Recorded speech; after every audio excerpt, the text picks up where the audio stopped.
our two peoples and our history have been interlinked for more than 1,000 years. But because of historical forces beyond our control, we were temporarily set apart. And it was only in 1966, at the beginning of the Marcos presidency, that the lines of communication were reopened between the Philippines and China.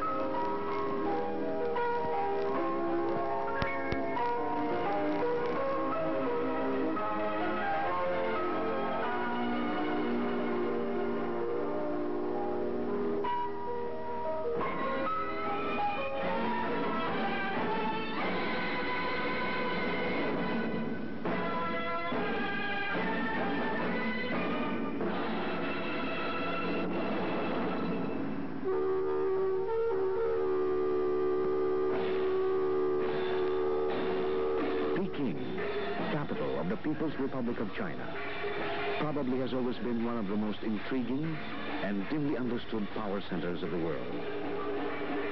Having seen dynasties rise and fall, so many foreign powers come and go, Peking has shown the world a cautious face. And perhaps the caution was understandable. There is a sense in which silence inaugurated the biggest social experiment our century has known so far.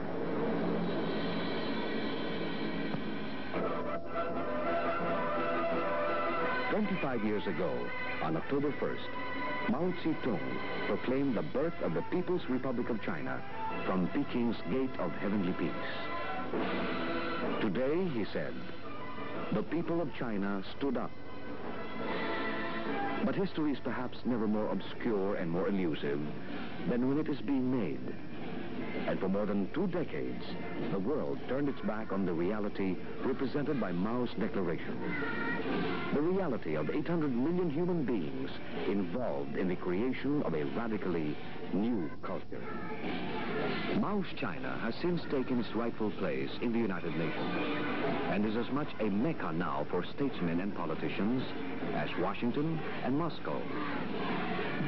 But the People's Republic extends its welcomes selectively, often not purely in recognition of official ties, but as a result as well of the premium it places on the individual guest. Thus it was perhaps with the First Lady of the Philippines, Imelda Romualdez-Marcos, when she arrived on the 20th of September for a goodwill visit, the special representative of a neighbor who still has to extend this formal recognition to its host.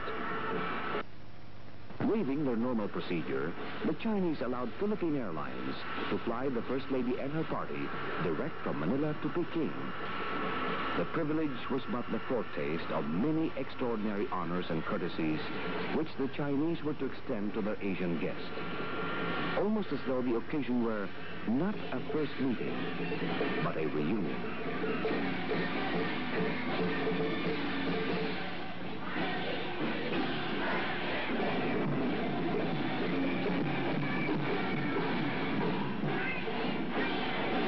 Mrs. Marcos, her son Ferdinand Jr., and the rest of her party, including Secretary of Industry Vicente Paterno, arrived to a welcome worthy of a head of state.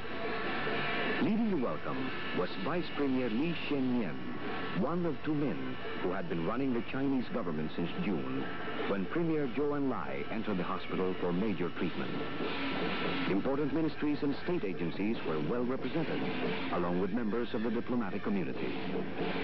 And 2,000 children greeted the guests with an exuberance of color and sound. By any standards, the welcome was overwhelming. It set the tone for the crescendo of attention that followed.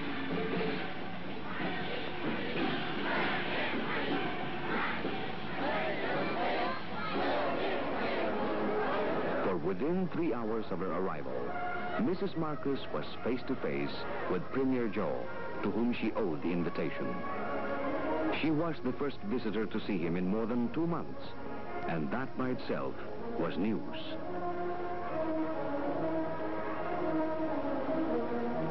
Touched by the First Lady's gift of fresh orchids from the Philippines and in high spirits, the old gallant told her, Mrs. Marcos, your visit has made me well.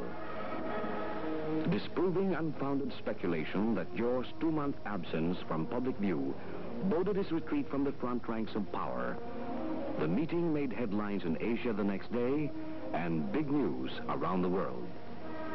For more than an hour, the Premier and the First Lady discussed the substantive issues of developing relations between the Philippines and China and laid the groundwork for subsequent discussions during the visit.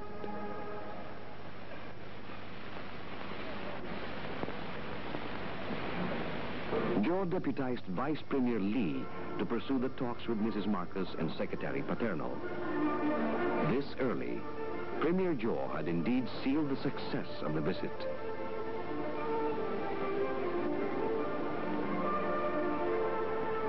In the next hour, another Chinese leader went out of the way to welcome Mrs. Marcos personally. That night at the Great Hall of the People, Vice Premier Lee hosted a banquet for Mrs. Marcos in the name of Premier Joe.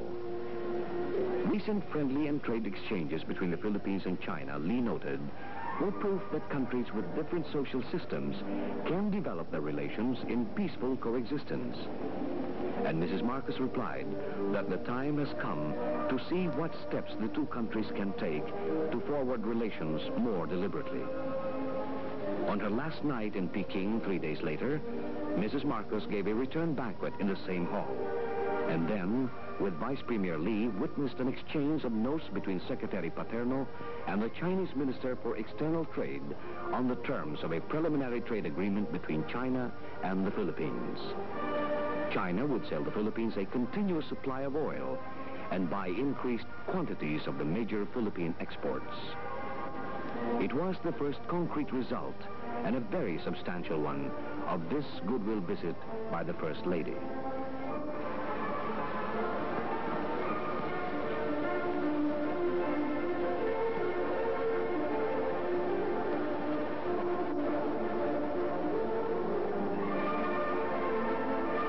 At the Double Bridge Commune outside Peking, she observed at first hand the integrated organization which the Chinese have evolved as their basic social, political, and economic unit.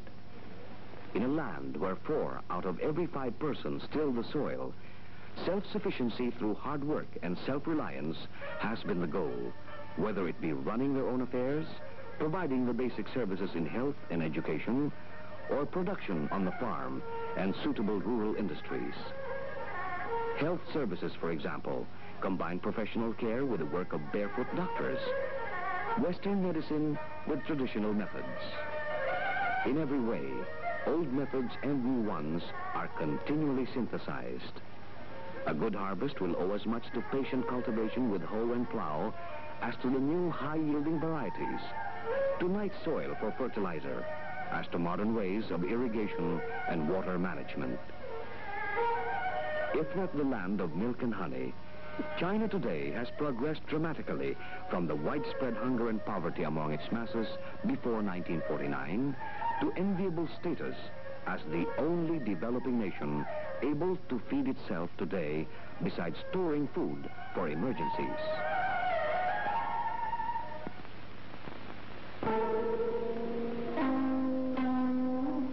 The Chinese people are not allowed to forget at what cost they have achieved their self-sufficient, egalitarian society. They live within sight and touch of their long imperial past in well-preserved reminders that have become public parks. Inside Peking's Forbidden City, the visitor is made aware of the isolated grandeur in which the emperors lived on the toil of millions who never rose from the oppression of poverty during the centuries of feudalism. 200 years before Christ, a prince of the Eastern Han was buried in a jade suit sewn with gold, and so was his wife. Such priceless archaeological finds and countless others on display around China also serve to identify the Chinese of today with the splendid culture created by their forebears in the world's oldest continuing civilization, and provide rich evidence of old China's intercourse with the rest of the world.